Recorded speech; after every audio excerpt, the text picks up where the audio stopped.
Welcome to doctor physicist.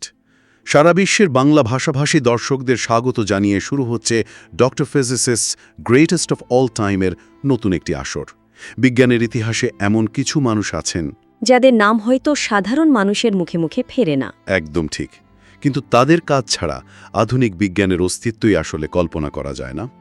আজকের আলোচনা ঠিক সেরকমই একজন মানুষকে নিয়ে।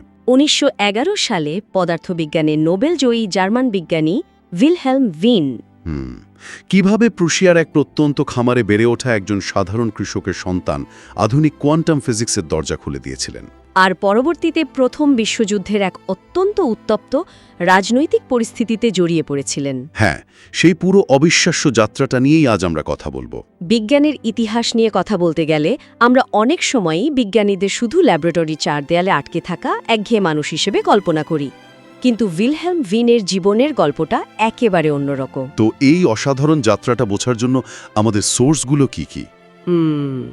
আজকের এই আলোচনার জন্য আমরা নোবেল প্রাইজের অফিসিয়াল আর্কাইভ আর ওই যে বিখ্যাত জার্নাল, হ্যাঁ, অ্যানালেন দ্য ফিজিক জার্নালের ঐতিহাসিক রেকর্ড, এর পাশাপাশি উইকিপিডিয়া এবং প্রথম বিশ্বযুদ্ধের সময়কার বেশ কিছু চাঞ্চল্যকর নথিপত্রের উপর ভিত্তি করে পুরো বিষয়টাকে বিশ্লেষণ করব আমরা।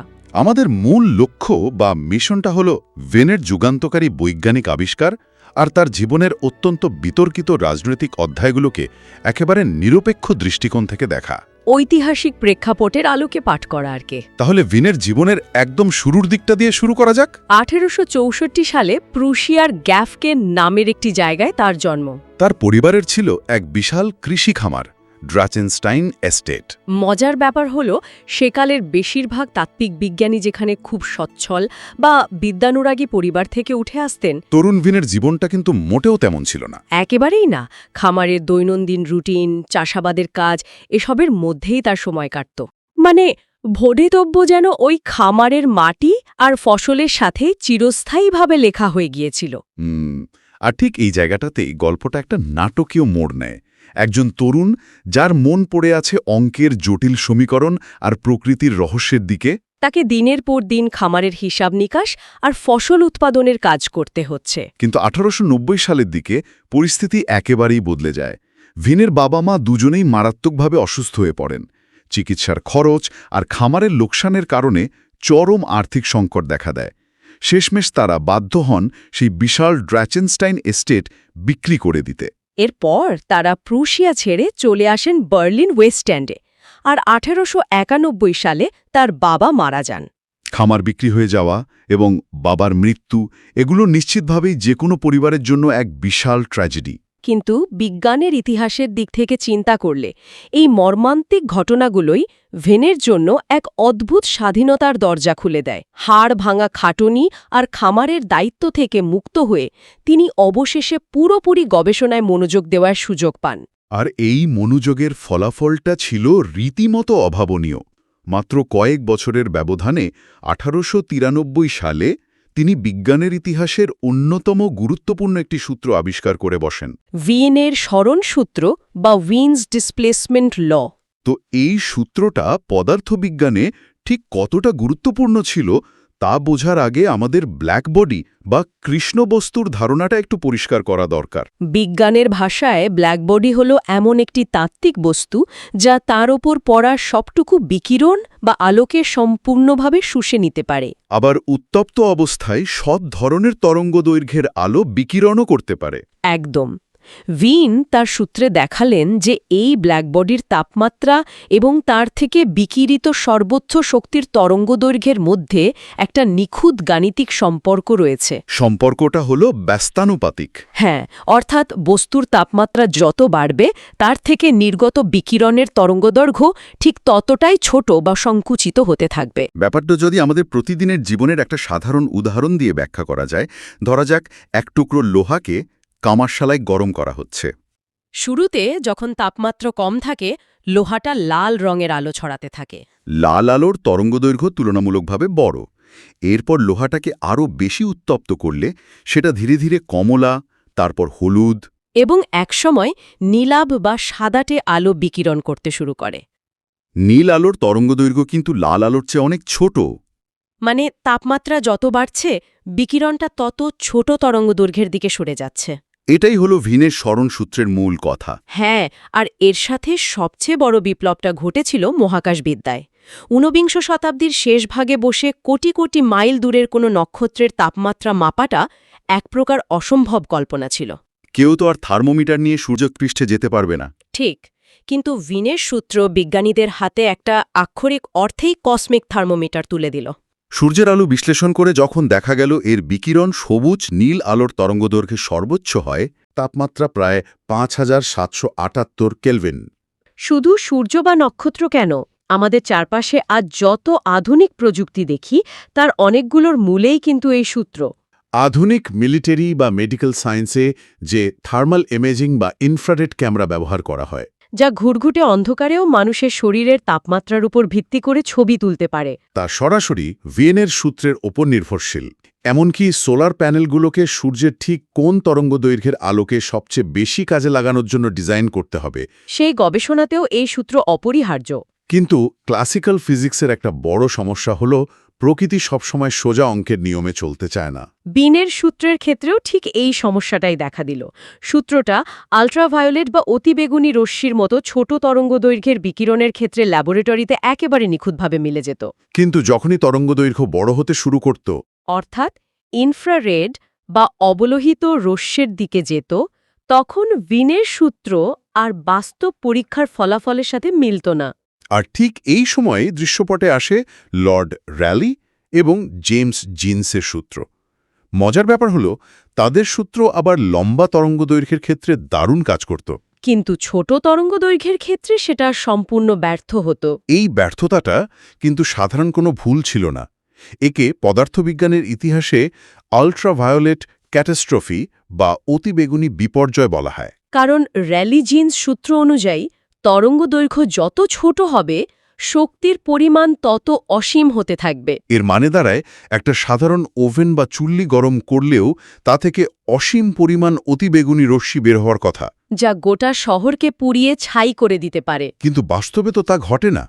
এই অসীম শক্তির ধারণা শক্তির নিত্যতা সূত্রকেই ভেঙে দিচ্ছিল। বিজ্ঞানীদের জন্য এটা ছিল এক ভয়াবহ গোলকধাঁধা। একদিকে ভিনের সূত্র কাজ করছে শুধু ছোট তরঙ্গে, অন্যদিকে র্যালির সূত্র কাজ করছে শুধু বড় তরঙ্গে। এই দুয়ের মাঝে পড়ে ক্লাসিক্যাল ফিজিক্স আক্ষরিক অর্থে মুখ থুবড়ে পড়েছিল।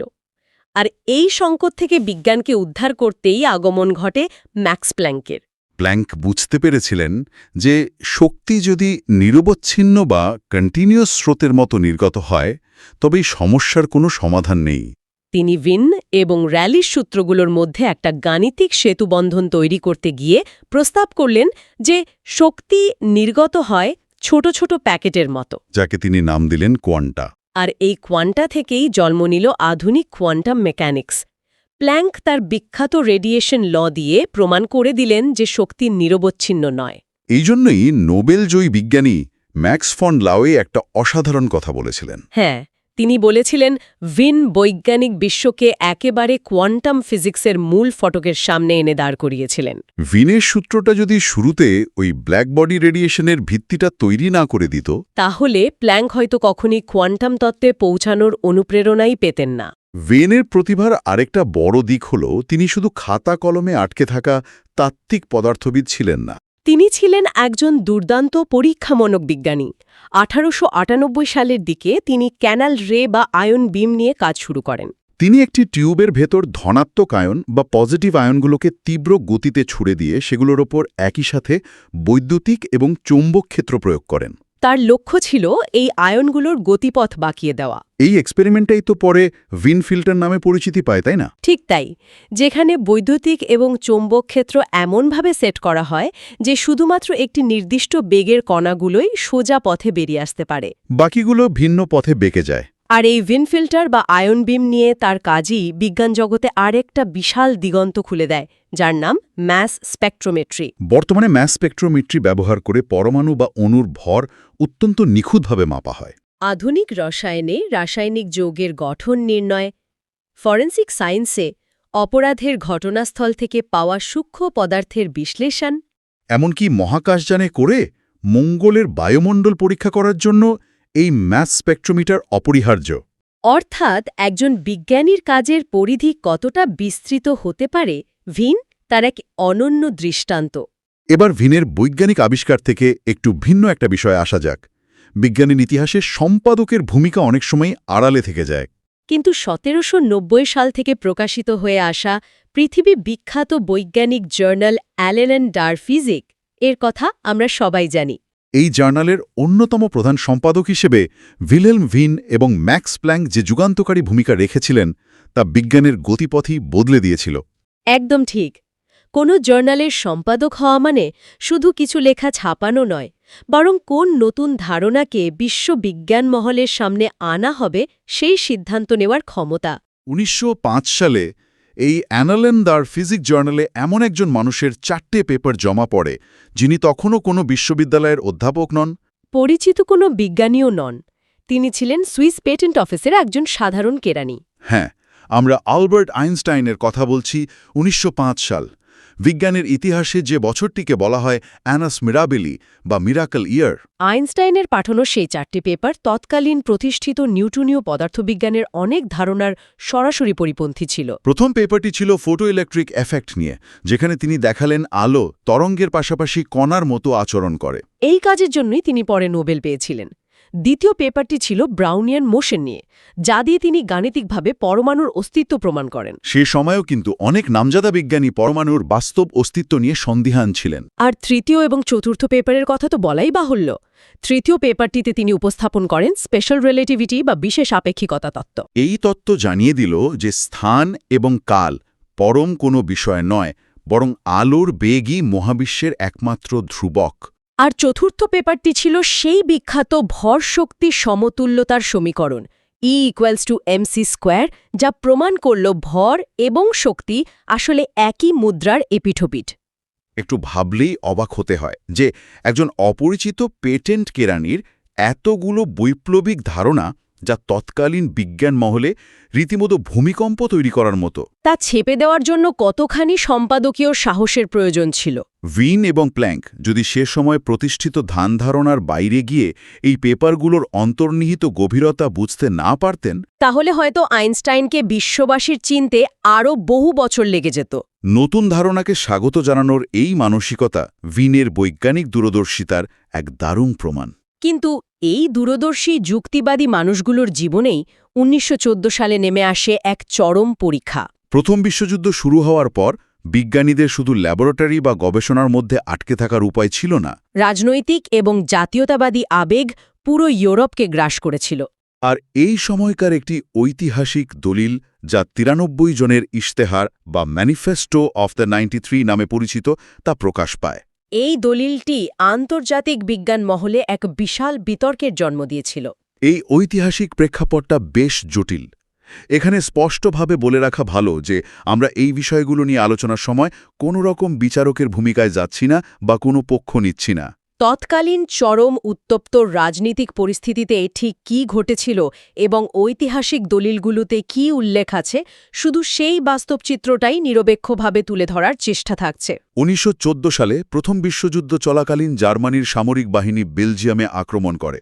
বিশেষ করে লুভেইন শহরের ব্যাপক ধ্বংসযজ্ঞ, এর বিখ্যাত বিশ্ববিদ্যালয় এবং লাইব্রেরি পুড়িয়ে দেওয়ার ঘটনা মিত্রশক্তি এবং আন্তর্জাতিক বিশ্বে তীব্র ক্ষোভের সৃষ্টি করে। মিত্রশক্তি যখন জার্মান সামরিক বাহিনীর বিরুদ্ধে যুদ্ধাপরাধ এবং বর্বরতার অভিযোগ আনে, তখন জার্মানির শীর্ষস্থানীয় বুদ্ধিজীবীরা এর প্রতিবাদে ঐক্যবদ্ধ হন। তারা এই ৯৩ জনের ইশতেহার প্রকাশ করেন, যেখানে মিত্রশক্তির আনা অভিযোগগুলোকে পুরোপুরি মিথ্যা বলে দাবি করা হয়। দলিলটিতে বলা হয় জার্মানির সামরিক পদক্ষেপগুলো ছিল নিতান্তই আত্মরক্ষামূলক। শুধু তাই নয়, সেখানে এমন দাবিও করা হয়েছিল যে জার্মান সামরিকবাদ না থাকলে ইউরোপে জার্মান সংস্কৃতি অনেক আগেই ধ্বংস হয়ে যেত। আর এই ইশতেহারে যারা স্বাক্ষর করেছিলেন তাদের তালিকাটা দেখলে সত্যিই বিস্মিত হতে হয়। জার্মানির ৯৩ জন শীর্ষস্থানীয় বিজ্ঞানী, শিল্পী, সাহিত্যিক এবং বুদ্ধিজীবী এতে সই করেছিলেন। তালিকায় উইলহেম ভিন তো ছিলেনই, সাথে ছিলেন ম্যাক্স প্ল্যাঙ্ক, অ্যামোনিয়া সংশ্লেষণের জন্য বিখ্যাত কেমিস্ট ফ্রিটস হেবার, কেমোথেরাপির জনক পল এয়ারলিচ এবং এক্স-রে আবিষ্কারক উইলহেলম রন্টজেনের মতো জগৎবিখ্যাত সব নোবেল জয়ীরা। যাদের কাজ সারা বিশ্বের মানুষের মঙ্গলের জন্য, তারাই যখন যুদ্ধের মতো ধ্বংসাত্মক একটি বিষয়কে সমর্থন করে ইশতেহার দিলেন, তখন তা আন্তর্জাতিক বিজ্ঞানীদের সম্পর্কে এক বিরাট ফাটল ধরিয়েছিল। যুদ্ধ মানুষকে এমন এক মনস্তাত্ত্বিক চাপের মধ্যে ফেলে দেয়, যেখানে অনেক সময় যুক্তি আর আবেগ একাকার হয়ে যায়। এই ইশতেহার প্রকাশের পর ফরাসি, ব্রিটিশ বা আমেরিকান বিজ্ঞানীরা জার্মান বিজ্ঞানীদের বয়কট করা শুরু করেন। বিজ্ঞান যা হওয়ার কথা ছিল সর্বজনীন এবং সীমাহীন, তা গভীরভাবে রাজনৈতিকরণ হয়ে পড়ে। তবে এই ঘটনার কি কোনো সমাপ্তি ছিল না? যুদ্ধ শেষ হওয়ার পর যখন জাতীয়তাবাদী আবেগের ঘোর কাটতে শুরু করে, তখন এই বিজ্ঞানীদের অনেকেই নিজেদের অবস্থান নিয়ে পুনর্বিবেচনা করেছিলেন। হ্যাঁ, ঐতিহাসিক দলিল ঘাটলে এর পরের চিত্রটাও পাওয়া যায়। ১৯২১ সালে দ্য নিউ ইয়র্ক টাইমসে একটি অত্যন্ত গুরুত্বপূর্ণ প্রতিবেদন প্রকাশিত হয়। হান্স ওয়েহবার্গ নামের এক জার্মান শান্তিবাদী গবেষকের অনুসন্ধানের ওপর ভিত্তি করে রিপোর্টটিতে বলা হয় যে বেঁচে থাকা ৭৬ জন স্বাক্ষরকারীর মধ্যে অন্তত ৬০ জনই পরবর্তীতে এই ইশতেহার নিয়ে তীব্র অনুশোচনা প্রকাশ করেছিলেন। সবচেয়ে অবাক করা তথ্য হল, এদের অনেকেই স্বীকার করেছিলেন যে তারা নথির পুরো কথাগুলো পড়েই দেখেননি। যুদ্ধের ডামাডোল, সামাজিক চাপ আর দেশপ্রেমের উন্মাদনার মধ্যে অনেকেই কেবল টেলিগ্রামের মাধ্যমে সম্মতি জানিয়ে স্বাক্ষর করে দিয়েছিলেন। তারা ভেবেছিলেন এটি হয়তো জার্মানির সংস্কৃতির ওপর আক্রমণ ঠেকানোর কোনো সাধারণ প্রতিবাদলিপি। কিন্তু বাস্তবে এর ভাষা যে কতটা উগ্র ছিল, তা তারা পরে বুঝতে পারেন। এটি আসলে সে সময়ের চরম রাজনৈতিক ডামাডোল এবং প্রপাগান্ডার একটি করুণ প্রতিফলন ছিল, যেখানে অত্যন্ত যুক্তিবাদী এবং প্রখর বুদ্ধিমত্তার অধিকারী বিজ্ঞানীরাও বিভ্রান্তির শিকার হয়েছিলেন। একজন মানুষের জীবন যে কতটা বিচিত্র, উত্থান পতনে ভরা এবং প্রভাব বিস্তারকারী হতে পারে, উইলহেলম ভিনের পুরো যাত্রাটি তার এক প্রামাণ্য দলিল। প্রুশিয়ার একটি কৃষি খামার থেকে শুরু করে নক্ষত্রের তাপমাত্রা মাপার সূত্র আবিষ্কার, কোয়ান্টাম মেকানিক্সের দরজা খুলে দেওয়া, আইনস্টাইনের যুগান্তকারী তত্ত্বগুলোকে মানুষের সামনে আনতে সাহায্য করা, সব মিলে পদার্থবিজ্ঞানে তার অবদান অনস্বীকার্য। আবার একই সাথে বিশ্বযুদ্ধের সময় এক অত্যন্ত জটিল ও বিতর্কিত রাজনৈতিক পরিস্থিতির অংশ হওয়াটাও তার জীবনের এক অবিচ্ছেদ্য ইতিহাস। আর তার বৈজ্ঞানিক আবিষ্কারের প্রভাব কিন্তু শুধু অতীতের পাতাতেই আটকে নেই। আজকের দিনে দাঁড়িয়ে আমরা যখন মহাবিশ্বের আদি অবস্থা অর্থাৎ বিগ ব্যাংয়ের পর মহাবিশ্ব কেমন ছিল তা বোঝার চেষ্টা করি, তখন আমরা কসমিক মাইক্রোওয়েভ ব্যাকগ্রাউন্ড বা সংক্ষেপে সিএমবি বিশ্লেষণ করি। আশ্চর্যের বিষয় হল এই বিশাল মহাবিশ্ব নিজেই একটি বিশাল ব্ল্যাক বডির মতো আচরণ করে। এর বর্তমান তাপমাত্রা প্রায় 2.7 কেলভিন এবং এর বিকিরণ মাইক্রোওয়েভ অঞ্চলে সর্বোচ্চ। ভিনের সেই ব্ল্যাক বডি রেডিয়েশন এবং স্মরণসূত্রের জ্ঞান আজও অপরিহার্য এই কসমিক ব্যাকগ্রাউন্ড বুঝতে। এটি শুধু বইয়ের পাতায় থাকা কোনো শুষ্ক সমীকরণ নয়, বরং মহাবিশ্বের জন্মরহস্য জানার এক মূল চাবিকাঠি। একদম। ১৯বিংশ শতকের শেষের দিকে গরম লোহার বিকিরণ থেকে আবিষ্কৃত একটি সূত্র আজ আমাদেরকে মহাবিশ্বের শুরুর সময়ের রহস্য সমাধান করতে সাহায্য করছে। কিন্তু সব শেষে ভাবার মতো একটা দারুণ বিষয় এখানে থেকে যায়। এই যে মহাবিশ্বের জন্মলগ্নের কসমিক মাইক্রোওয়েভ ব্যাকগ্রাউন্ড বিশ্লেষণ করে আমরা এত কিছু জানছি, তবে কি এমন হতে পারে যে এই ব্ল্যাক বডি রেডিয়েশনের মধ্যেই লুকিয়ে থাকা অতি সূক্ষ্ম কোনো অজানা অসঙ্গতি একদিন মহাবিশ্বের শেষ পরিণতি সম্পর্কেও আমাদের নির্ভুল ধারণা দেবে? মহাবিশ্ব কি এভাবেই প্রসারিত হয়ে একদিন সম্পূর্ণ জমে বরফ হয়ে হিট ডেথের দিকে যাবে, নাকি আবার গুটিয়ে এসে বিগ ক্রাঞ্চে পরিণত হবে? হয়তো ভিনের সূত্রের কোনো এক ভবিষ্যতের সংস্করণ একদিন এই চূড়ান্ত রহস্যেরও উন্মোচন করবে। এটি সত্যিই গভীর ভাবনার একটি জায়গা। বিজ্ঞানে কোনো জানাই শেষ জানা নয়, এক সূত্রের হাত ধরেই উন্মোচিত হয় আরেক অজানার দরজা। আর ঠিক এই অজানাকে জানার আনন্দ নিয়েই আমাদের আজকের আয়োজন এখানেই শেষ করছি। এতক্ষণ সাথে থাকার জন্য সবাইকে অসংখ্য ধন্যবাদ।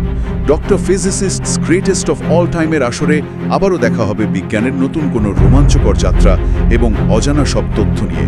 ভালো থাকবেন সবাই।